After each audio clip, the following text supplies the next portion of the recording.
예, 안녕하십니까. 자, 오늘은 격국론을 강의하는 날이에요. 네, 그래서 자편진전인데요. 5장, 논처자예요. 이 처자가 제가 기껏 설명을 해서 쭉 나가려고 하다가요. 처자론을 제가 빼기로 했습니다. 여기선 그래도 제대로, 무릇 명예는 기륭이 있는데, 이 어인 유분, 사람한테도 가까이, 더욱 가까이 할 수 있다. 그 경험은 익령, 더욱 영특함으로 있으니, 부귀빈처는 본래 본신지사, 그러니까 일족과, 그러니까 부귀빈천하고 친족한 거는 관계가 없다는 거예요. 예, 물론 관계가 없으니까 단지 육친론에선 처로서 일주와 짝이 되는데, 자식은 어떻게 후사, 예, 대를 잇는 것이죠. 역시 절신지사, 내 몸과 아주 절대적인 일이다라는 거예요. 육친이니까. 고로 간명에서는 처제자록, 처성은요 재물이 될 수도 있고요, 자식은요 록이에요. 이게 관성이잖아요. 록으로 볼 수 있다. 이게 복록이라고 해서 옛날에는 관직을 잡아야나 돈을 국가에서 받았어요. 그렇지 않고 나머지 평민은 다 자기가 농사를 지어서 자기 입에 들어갔어요. 오직 관직에 있어야만이 돈을 받았으니까. 돈을 받지 않으면 땅으로 다 줬어요, 녹봉을. 그러니까 거기서 머슴을 부려갖고 그 머슴들한테 돈이 나오는 거죠. 재물이 나오고요. 그러니까 이 록이라는 건 곧 관성인데, 관은 곧 자식이라는 소리가 여기서 나오는 거예요. 그러니까 자식이 곧 관이다라는 것은 관복이 있으면 자식복이 있다라는 것이죠. 사사, 이 네 가지는 병론 같이 이야기할 수 있다라는 거예요. 그래서 자차지외, 여기서 이외에는 오직 부모는 나의 몸을 나오게 하는 것이니 육자 스스로가 경험을 했을 것이다. 소위 제강등력, 제강에서 힘을 얻고요. 그럼 엄마 힘이에요. 이것은 혹 영간의 유형, 이건 조상짜리 아닙니까? 계주, 부모 쌍전등력, 부모의 온전하고 힘을 얻을 것이니, 지요 조정, 할아버지나 형제지간에선 불심, 그렇게 경험하기는 어렵다. 큰 경험은 어렵다. 형제덕이나 할아버지 덕 이런 건 치지 말아라 라는 거예요. 맞죠? 그러면 오직 마누라하고 자식하고만 보라라는 거예요. 그런데 여기까지는 참 잘 돼 있어요. 마누라가 자리가 좌에 있으면 어쩌고 저쩌고 막 하면서 잘 나가다가요, 이렇게 해서 여기까지도 처분까지는 잘 봤습니다. 그런데 자식 자리에 있어서 이게 뭐가 나오냐면 장생 목욕. 그런데 뭐냐, 이건 또 장생 목욕지가가 있대요. 그래서 저는 여기서부터 이건 아니다 라고 해서 제가 여기 설명은 다 제가 해놓으면서도 이걸 해설할 필요는 없겠다라고 해서 자식 자리만큼은 제가 더 이상 설명을 안 하겠습니다. 처자리는 거의 비슷하게 논하고 있어요. 그리고 그냥 6장으로 넘어가겠습니다. 6장, 논, 행운론이에요. 자, 격국을 기껏 얘기하다가 이제 운도 봐야 된다. 행운에서 어떻게 들어오느냐에 따라서 차이가 나더라라는 거예요. 운이라는 것은 모와 같이, 간명, 명을 보는 것과 같이 운에서는 무이법, 두 가지 법이 없다는 거예요. 하나로 봐라라는 거죠. 간명에서 사주간지는 어떻게 해요? 짝을 이루어야 된다. 월령과 시기를 봐야 된다는 거예요. 그래서 치운에서도 역시, 즉 운에서 간지가 있죠. 그거에서도 역시 시기가 있으니까 그걸 살펴라. 기륭이 판연할 것이다 라는 거예요. 자, 하위희라고 했어요. 무엇이 반가운 거라고 했으면, 자, 여기서 행운에서요, 이렇게 해서 1번이요 하위희입니다. 근데 하위희인데 경우의 수가 여기 잘게 해서 7가지가 나와 있어요. 그런데 그 7가지 말씀하신 걸 제가 일일이 사주를 만들어서 설명을 드리려고 해요. 그러다 보니까 한 7가지니까 시간이 오늘 그 7가지 설명이 끝날 거고요. 하위기라고 있는데, 이건 다음에 또 읽고서 연구를 해서 프로그램을 만들어 갖고 하는데 시간이 여유가 있으면 3번, 4번, 5번 이렇게 쭉 나와요. 7번, 8번, 9번까지 나오고요. 10번, 11번, 12번까지 나와요. 그래서 행운법에서 여러 가지로 나오니까 제가 시간 조절을 해서 오늘은 여기까지 끊어야 되었다라고 할 만큼만 제가 공부를 해갖고 사례명조를 만들어서 설명을 드릴게요.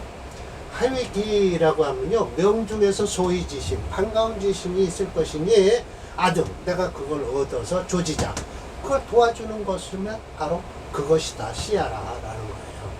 만약에 관격에서요, 용인, 인성을 쓰고 있는데 뭐예요? 겸해서 쓰는 거예요. 인성만 쓰면 결국은 구신이거든요. 관격에서 인성을 쓰면 구신이 되는데요.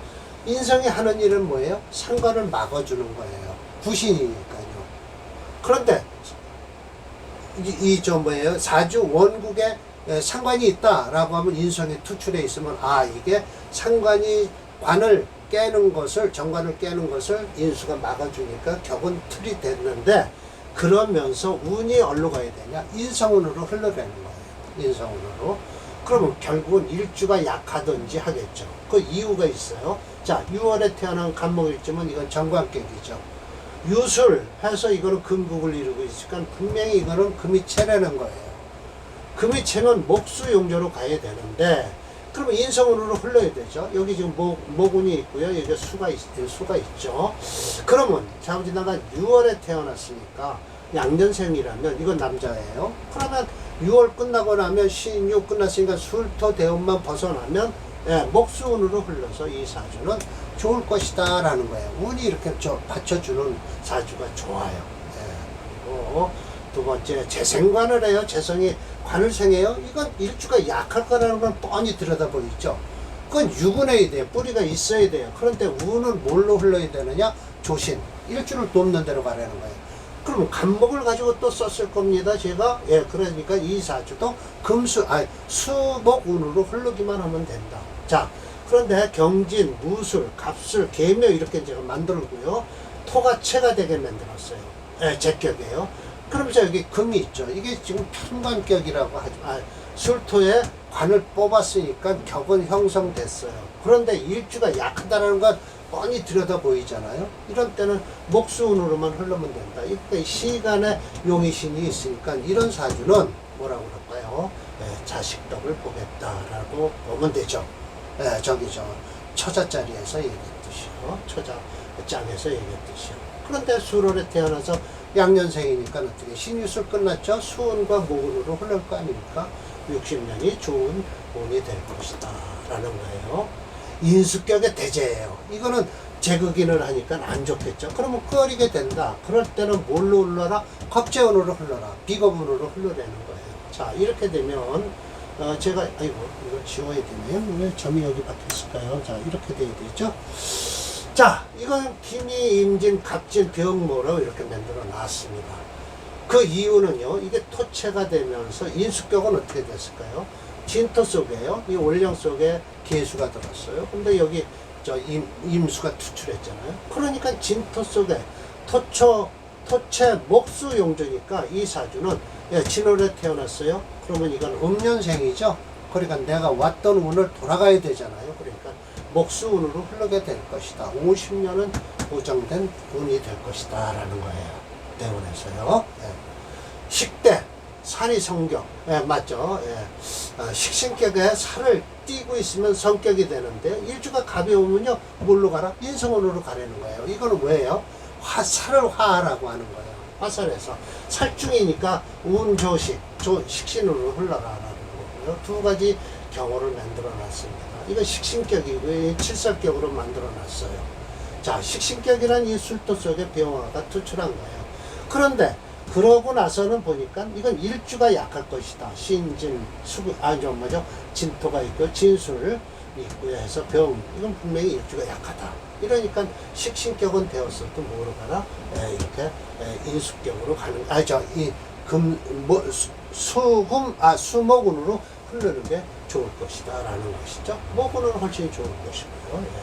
다음 얘기했듯이 살이 중하다라고 하면 이렇게 살을 중하게 놔야 되겠죠. 이런 때는 어떻게 된다?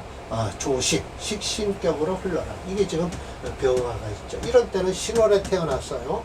음년생으로 만들었어요. 제가요. 그러면 왔던 길을 돌아가야 되니까 신이웃을 순행을 하는 게 아니라 여름에서 어디로 간다? 모군으로 가니까 이 사주는 좋을 것이다. 왜? 병인 시가 있어서요.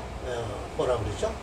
목이 인목에 뿌리를 두고 있습니다. 그래서 뭐 인수화국을 이룬다 하더라도 일단 인목에 유근하니까 화목운으로 흘러도 관계없다. 이건 살이 강하니까요.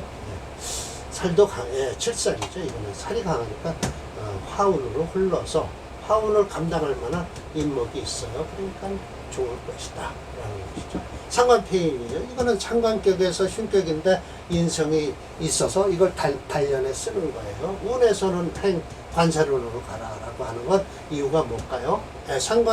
상관에서 관사론으로 가면 왜 상관이 뭐예요? 관사를 죽이지 않냐라고 하지만 폐인, 인성을 도와주라라는 거예요. 그래서 첫째 조건은 인성이 왕해야 돼요.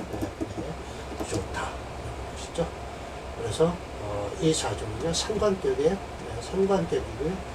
인성을 두고 있죠. 그래서 이건 뭐 괜찮아요. 이런 사주는 괜찮습니다. 양인용관을 해요. 양인격에 관을 쓰게 돼 있습니다. 운에서 재향으로 흘러서 도와주라라고 했으니까 관이니까 관을 써야 되니까 재성운으로 와서 관을 살려야죠. 양인한테 깨질 때 깨질망정 운이 재성운으로 흐르는 게 좋겠습니다. 양인격이죠. 재성이 여기 나와 있습니다. 이러니까 6월에 태어났어요. 그러면 이건 솔직한 얘기로요. 양인 금이 가야 되는 건 확실하죠. 사육 궁극을 이루고요. 그러니까 이거는 음년생으로 만들어 놨죠. 제가. 그러면 화목운으로 흐르면 이 사주는 좋을 것이다 라는 것이죠. 월겁용제예요. 재성을 쓴다는 거예요. 운에서 식상운으로 흘러라. 월겁도 마찬가지예요. 간목에서 월겁격이 됐죠. 록겁격이에요. 이런 때 운에서 상식운으로 흘러라. 그러니까 1월에 태어난 양년생이죠. 그러니까 인묘 진까지 가고요. 어떻게 사옴이 흘러서 금운까지 가도 좋다라는 거예요. 이 정도 사주는 좋은 사주입니다. 결혼 심 선생이 말씀하셨어요. 여처질과 개미운이다. 아름다운 운이 될 것이다 라는 거예요. 운에서 따라줘야 된다. 제가 고민해서 만든 사주가 7개가 되었습니다. 여처질이에요. 그래서 이제 하위기는 얘가 또 만들어서 쭉 만들어 갖고 또 무엇을 꺼리는 운일까 라는 거예요.